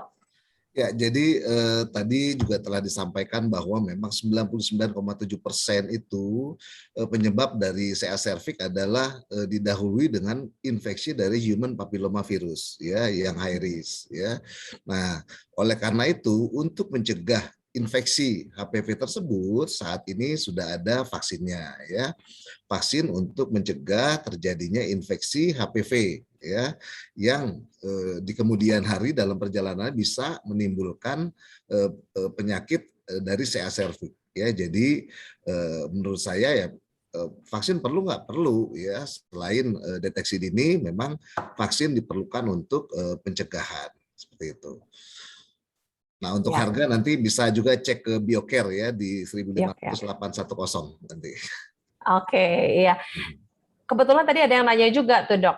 Ya. Apakah vaksin HPV ini sebaiknya bagi orang-orang yang sudah menikah saja atau yang belum menikah juga sebaiknya dapat vaksin HPV, dan mulai dari umur berapa?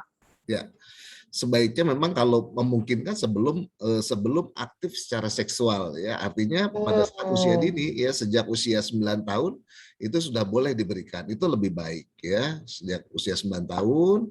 Nah, kalau Satgas imunisasi dari imunisasi dewasa dari PAPDI memang sampai usia 55 tahun, ya. Jadi memang bisa diberikan sejak usia 9 tahun. Oke, oke. Siap, terima kasih banyak Dokter Erwin. Berikutnya Bu Yanti. Ini ada yang mau bertanya, Bu Yanti. Nah, bagaimana Bu Yanti nih dan komunitas BCS mengedukasi para wanita agar peduli kesehatan dan juga menjaga tubuh dengan pola hidup sehat? Terus kemudian bagaimana nih memotivasi para penyintas kanker untuk tetap tegar dan menjalankan kehidupan dengan semangat? Silahkan Bu Yanti. Menurut saya coba gabung dulu di BCS, karena dengan gabung di BCS itu pasti semangat akan timbul, akan muncul. Kita pengurus biasanya kita lihat member mana yang turun semangatnya, kita itu pasti akan deketin. Itu caranya kita lihat dari person to person ya orangnya, karena kan mungkin karakter tiap orang berbeda. Itu kalau untuk penyuluhannya, kita biasanya kayak setiap bulan kan kita selalu ada seminar. Di situ pasti ada pengetahuan yang bisa kita ambil. Terus kita pun juga udah mengadakan penyuluhan ke sekolah, sekolah SMA, universitas untuk mahasiswa barunya, ke ibu-ibu PKK, atau biasanya kalau tiap Oktober kan kita ada di Dagu Car Free Day. Di sela acara Sumba dan senam itu, kita pasti ada untuk mengajarkan cara sadari. Itu penyuluhan-penyuluh yang bisa kita. Atau kalau ada komunitas atau kelompok tertentu yang mau untuk mengadakan penyuluhan di komunitasnya atau di kelompoknya, bisa kontak kita. Nanti kita bisa bantu untuk di kelompok situ. Minimal kita bisa ngajarin sadari, memberi semangat. Karena banyak juga orang yang ada benjolan tapi nggak berani ngomong. Jadi mungkin dengan dengar kita bicara, dia mungkin bisa lebih berani bicara ke kita. Ya, saya rasa itu. Iya, baik. Termasuk ini tadi ada beberapa juga yang bertanya, bagaimana nih apa aja yang tadi harus dilakukan pemeriksaan sadari dan juga sadani. Nah, komunitas BCS ini rutin memberikan edukasi ini ya Bu Yanti ya? Iya, silakan kontak ke pengurus. Jadi seminar kita itu untuk umum, bukan hanya untuk survivor kanker. Gitu. Oke, baik. Terima kasih banyak nih Bu Yanti ya. Oke, nah untuk semua ya peserta, link feedback sudah ditutup. Wah, jadi kesempatan untuk dapetin giveaway-nya sayang sekali sudah berakhir nih ya. Nanti kita akan cari siapa pemenangnya. Dan juga kemudian ini kita mau untuk sadari, kemudian tadi sadani, Dokter Kiki boleh nggak kasih atau ulang lagi sekali lagi nih, sebetulnya apa aja yang bisa kita lakukan untuk deteksi sejak dini dan mengenali untuk kanker payudara maupun kanker serviks. Boleh diulang sekali lagi ya, Dok? Ya, jadi untuk kan tadi sudah disampaikan bahwa pencegahan itu ada primer, sekunder, dan tersier. Yang primer tadi olahraga, kemudian makanan berimbang, pola hidup sehat. Untuk sekundernya kita bisa lakukan sadari, yaitu periksa payudara sendiri. Jadi ibu bisa meriksa payudara setelah mandi, kemudian ibu perhatikan di cermin, perhatikan apakah ada perubahan bentuk payudara, mulai ada cekukan, ada benjolan, ada puting ketarik, atau ada cekungan, atau ada kemerahan.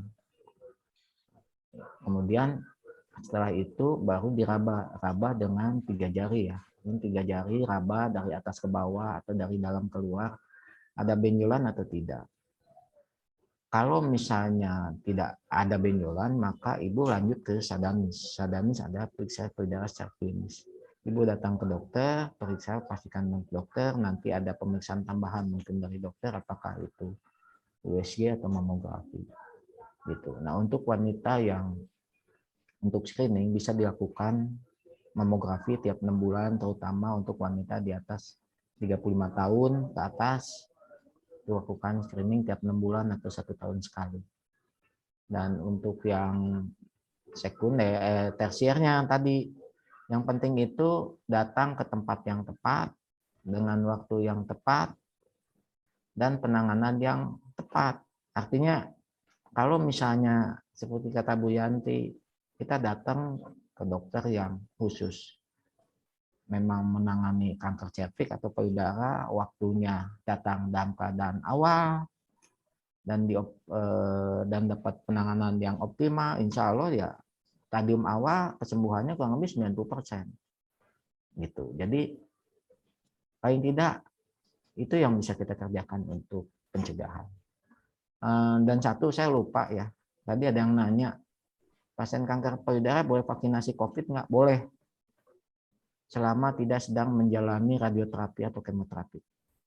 Jadi boleh vaksinasi. Kalau dapat hormonal gimana? Nggak ada masalah. Yang penting bukan kemoterapi infus atau oral dan radioterapi. Yang lain boleh. Karena diharapkan pada tidak sedang menjalani kemoterapi atau radioterapi, kondisinya sehat, sistem imunnya bagus, jadi kalau divaksinasi hasilnya akan lebih bagus. Itu aja. Wow, iya. Terima kasih banyak, Dokter Kiki. Betul, itu pertanyaan yang mau ditanyakan ke Dokter Kiki sama Dokter Erwin tadi. Ya, oke. Dokter Erwin ada yang ingin ditambahkan mungkin tentang vaksinasi? Ya, sudah cukup ya, intinya vaksin ini aman ya, dan juga justru vaksinasi ini penting ya untuk masyarakat atau penderita komorbid. Jadi memang mangga yang belum divaksin bisa segera datang ke fasilitas vaksinasi COVID yang ada yang terdekat atau bisa ke rumah sakit untuk bisa dilindungi dengan vaksinasi. Iya, siap. Terima kasih ya, Dokter Erwin. Dan kita akan menuju satu sesi yang ditunggu-tunggu dari tadi ya, Dok. Tapi kami semua mengucapkan banyak terima kasih Dokter Kiki, Dokter Erwin, dan juga Bu Yanti untuk pemaparannya. Dan kita akan kasih infonya dulu nih sekarang ya. Dari tadi banyak yang nanya kalau pengen tanya-tanya sama Bu Yanti, sama Dokter Kiki, sama Dokter Erwin, kemana aja. Nah, yuk. Di kolom chat akan di-share informasi yang sahabat semua bisa note, bisa screenshot juga, bisa save ya. Untuk Bio Farma dan pengen tanya lebih lanjut tadi tentang vaksinasi atau penjelasan lebih lanjut tadi dari Dokter Kevin, Dokter Erwin, bisa menghubungi BioCare di 1500810 dan follow ataupun DM ke @immunicareid ya. Nah, itu sudah di-share juga di informasinya di kolom chat. Kemudian untuk Bandung Cancer Society, bisa follow Instagramnya di BDG Cancer Society, dan bisa juga menghubungi Ibu Yanti di 0812212091 serta Ibu Tias 082240758469. Jadi ini bisa bergabung juga, atau untuk para sahabat semua yang ingin mendukung program dan kegiatan dari BCS juga bisa langsung menghubungi Bu Yanti atau Bu Tias, atau ke Instagramnya di BDG Cancer Society. Dan juga untuk Dokter Kiki, para sahabat semua bisa mencari Dokter Kiki di Rumah Sakit Hasan Sadikin, Rumah Sakit Immanuel, atau Rumah Sakit Santo Yusuf. Ya. Nah, untuk tadi yang bertanya, salah satunya pola hidup sehat ini nggak jauh dari yang namanya minum. Ya, nah gimana sih caranya dapetin perfect ya? Bagaimana alkaline water ini sudah diteliti sejak lama sekali, bahkan dari tahun 1930, Dr. Otto Heinrich Warburg pun meneliti tentang manfaat alkalin, terutama juga untuk melengkapi gaya hidup sehat kita. Para sahabat bisa cek juga di kolom chat, dan bisa follow Instagram kami di @perfecting.you. Dan kita punya kabar baik bahwa Perfect ini sudah bisa didapatkan di semua supermarket di Indonesia. Serta yuk kita lihat yang satu ini. Kabar baiknya, secara online Perfect ini bisa didapat di toko online di Watertime. Ini adalah official store dari Perfect Alkaline Water, dan ini bisa didapatkan di Tokopedia. Dan para sahabat dari semua kota di Indonesia bisa dapetin di Watertime free ongkir. Waduh, ya. Jadi ini kabar baik untuk kita semua, ya.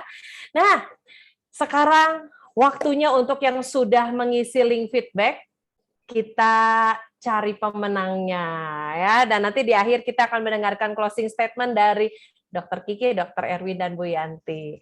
Tapi ditahan dulu ya, Dok, ya, Bu Yanti, ya. Kita cari dulu pemenang 20 orang yang beruntung siang hari ini. PT Bio Farma sudah menyiapkan ada 20 special gift khusus untuk pemenang giveaway siang hari ini. Kita cari siapa pemenangnya.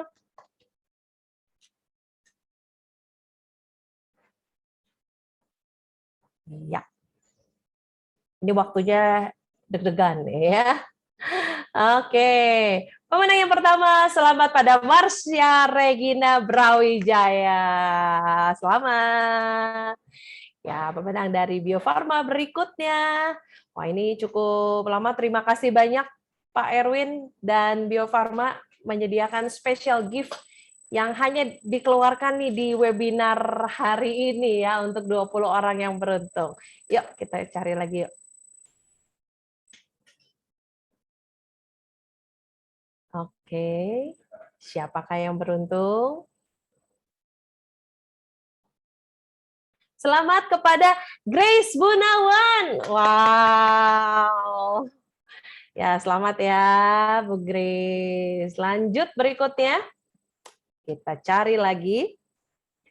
Jangan lupa di-follow sambil deg-degan nunggu namanya keluar, bisa follow nih @immuniker_id ya untuk cari tahu. Berikutnya selamat pada Rini Astuti. Ya, selamat Bu Rini. Oke, tenang ya. Masih banyak kesempatan untuk semua sahabat yang sudah bergabung dan mengisi link feedback siang ini. Pemenang keempat adalah selamat untuk Nani Gantini. Yeay, selamat ya. Oke, udah ada 4 orang. Berikutnya, kita cari kembali pemenang kelima. Selamat. Sahabat Nora Satya Nurhayati. Yeay, ya sudah 5 orang. Yuk, kita cari pemenang ke-6. Ya, para sahabat, jangan lupa di-follow juga @BDG Cancer Society untuk tahu program-program BCS terkini. Ya. Selamat untuk sahabat Yohanita Natalia sebagai pemenang ke-6 ya. Oke, kita cari pemenang ketujuh. Wow, ini deg-degannya kerasa loh, sampai di sini di tim perfect semuanya deg-degan. Ya, bagus nih deg-degan buat olahraga jantung, sahabat perfect ya. Selamat untuk Chandra Dewi R. Iya, oke. Kita cari pemenang ke-8. Oke, siapakah yang beruntung siang hari ini? Ya. Selamat pada... Oh, ini gugur ya. Yohanita Natalia tadi sudah ya. Oke, belum. Kita cari lagi pemenang keberapa nih, teman-teman? Ke-8 ya, belum ya. Selamat Liana Dewi Santoso. Wow. 8 orang sudah. Kita cari pemenang ke-9. Siapakah yang beruntung siang hari ini? Selamat pada Ida Nuraini. Yeay. 9 orang. Kita cari pemenang ke-10.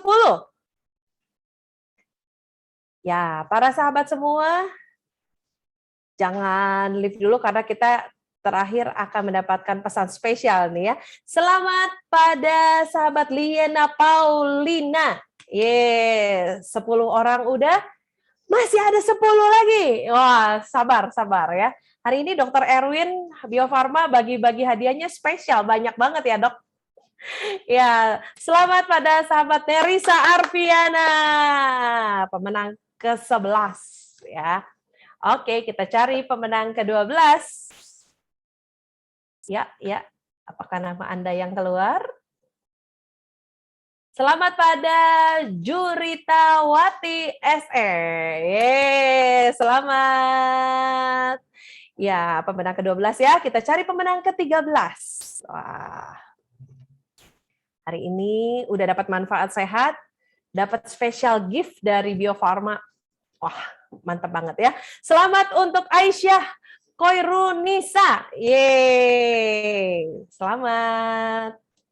Kita cari pemenang ke-14. Wah. Nanti untuk para pemenang, boleh DM ke Instagram @perfecting.io ya, untuk kasih datanya. Siapa yang beruntung? Selamat Miss Nawasari. Wah, selamat. 14 orang sudah. Kita cari pemenang ke-15. Oke, yeay. Wah, selamat nih untuk yang udah beruntung ya. Selamat sahabat Yanti Pramiyanti. Wah, selamat. Nah, deg-degan nih. 5 orang lagi nih. Siapa yang beruntung mendapat special gift yang udah disiapkan khusus oleh Dr. Erwin dan Bio Farma yang hari ini. Ini spesial banget ya. Siapa yang beruntung berikutnya?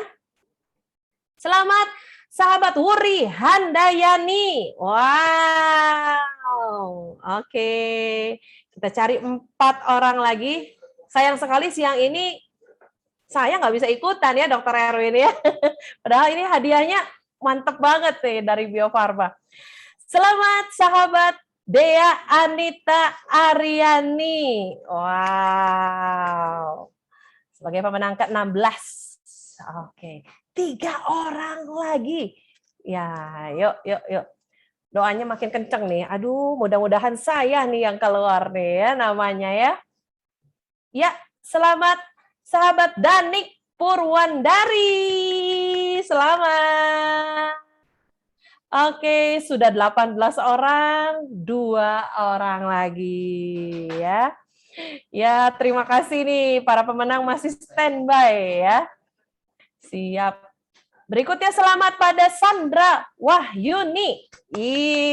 Selamat mendapatkan special gift dari Bio Farma. Dan 1 orang lagi, tenang, nanti setelah Bio Farma, Perfect pun menyediakan hadiah. Ya, siapa 1 orang lagi yang beruntung mendapatkan special gift dari Bio Farma? Selamat Nora Anggun Prasetyo. Wah, ya ini 20 orang yang mendapatkan special gift dari Dr. Erwin dan juga Bio Farma ya. Nah, kita cari lagi Dok, 5 orang lagi yang akan mendapatkan special gift dari Perfect Alkaline Water ya. Yuk kita kocok langsung bareng-bareng namanya. Siapakah yang beruntung? Ini Perfect air alkalin alami yang ada di Indonesia dan menjadi kebanggaan Indonesia. Selamat sahabat Tulus Solihat. Yeay. Wah, selamat sahabat Tulus. Kita cari 4 orang lagi siapa nih? Wow. Untuk yang menang bisa DM ke @perfecting.you ya. @perfecting.you. Selamat kepada sahabat Tin Mariatin. Iya, selamat. Oke, sudah 2 orang, kita cari 3 lagi. Orang-orang yang beruntung nih mendapat manfaat sehat, inspirasi, dan juga dapat hadiah siang ini. Selamat pada Rizky Pratomo. Selamat. Ya, sudah 3 orang. 2 orang lagi, siapa yang beruntung mendapatkan produk kebanggaan Indonesia ya, Perfect Alkaline Water. Air alkalin terpercaya 100% dari mata air pegunungan terbaik di Jawa Barat. Selamat sahabat Rini Effendi. Yeay. Wah, 1 orang lagi. Siapakah yang beruntung ya? Ini akan mendapat special gift dari Perfect Alkaline Water. Ya, siapa yang beruntung? Selamat untuk sahabat Meliana. Yeay. Wow. Selamat ya untuk para pemenang. Nanti kita akan recap nama-nama para pemenang. Di akhir kita akan tayangkan kembali. Jangan kemana-mana dulu, kita akan mendengarkan closing statement dari Dr. Kiki, Dr. Erwin, dan juga Bu Yanti ya. Ini closing statement yang akan sangat penting sekali untuk mengingatkan kita dan juga keluarga kita, ya, bagaimana kita menghadapi, mendeteksi, mengenali kanker pada wanita sejak dini. Boleh Dokter Kiki?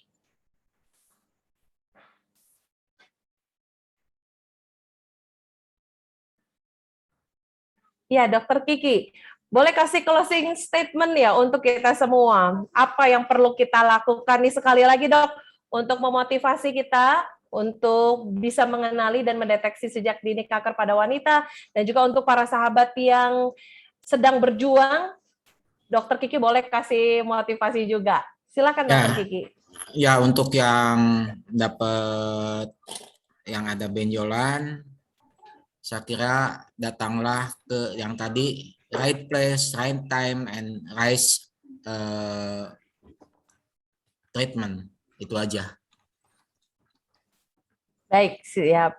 Ya, Dokter Kiki, terima kasih banyak hari ini sudah berbagi ilmunya yang sangat berguna untuk kami semua. Ya, berikutnya Dokter Erwin.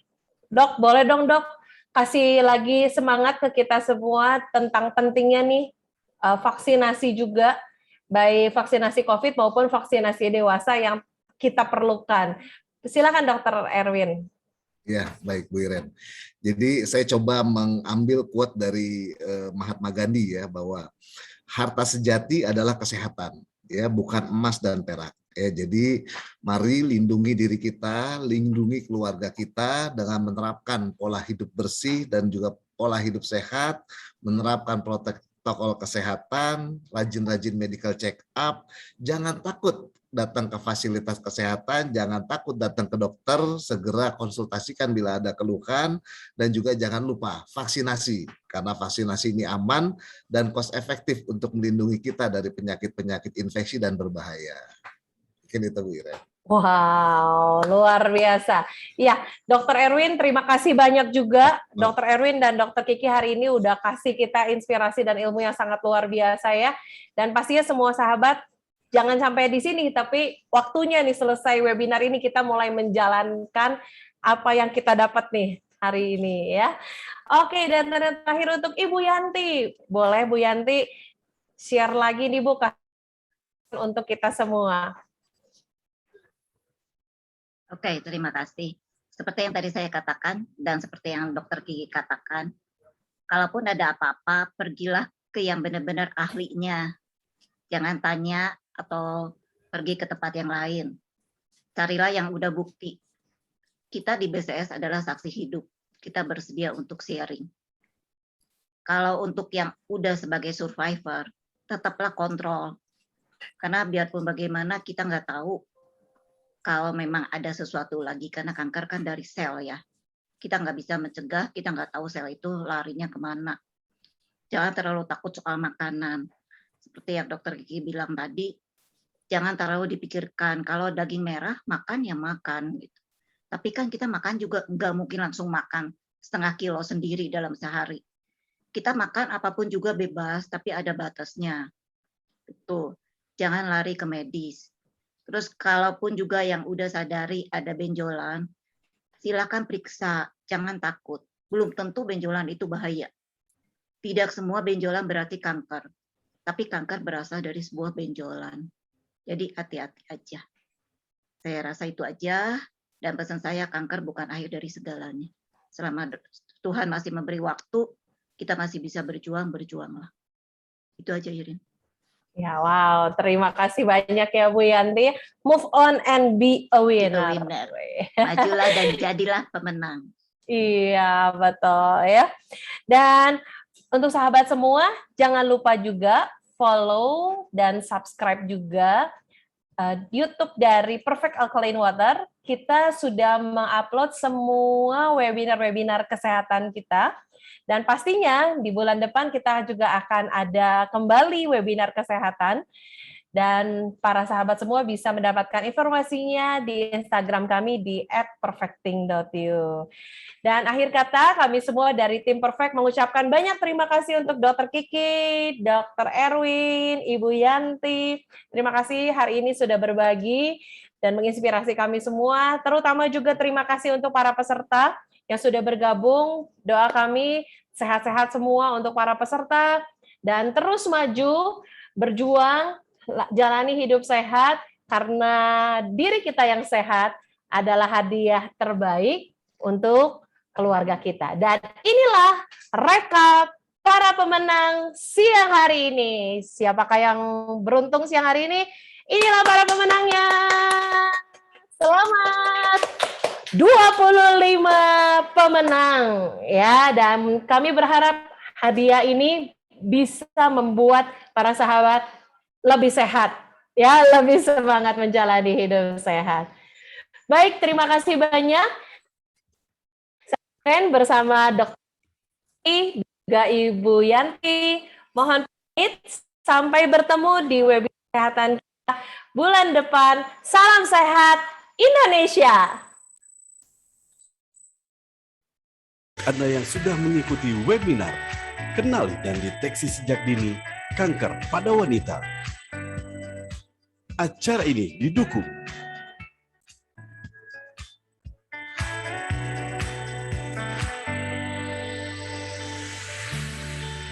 Sampai jumpa di webinar berikutnya. Terima kasih untuk Anda yang sudah mengikuti webinar Kenali dan Deteksi Sejak Dini Kanker pada Wanita. Acara ini didukung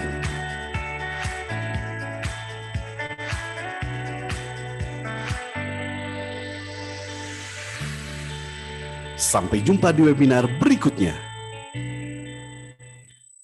Terima kasih untuk Anda yang sudah mengikuti webinar Kenali dan Deteksi Sejak Dini Kanker pada Wanita. Acara ini didukung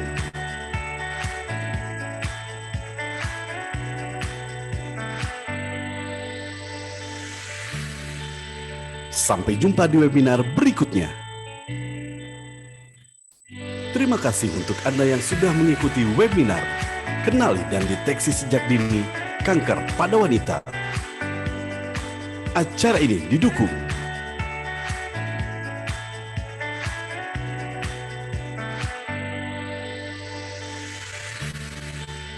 Sampai jumpa di webinar berikutnya. Terima kasih untuk Anda yang sudah mengikuti webinar Kenali dan Deteksi Sejak Dini Kanker pada Wanita. Acara ini didukung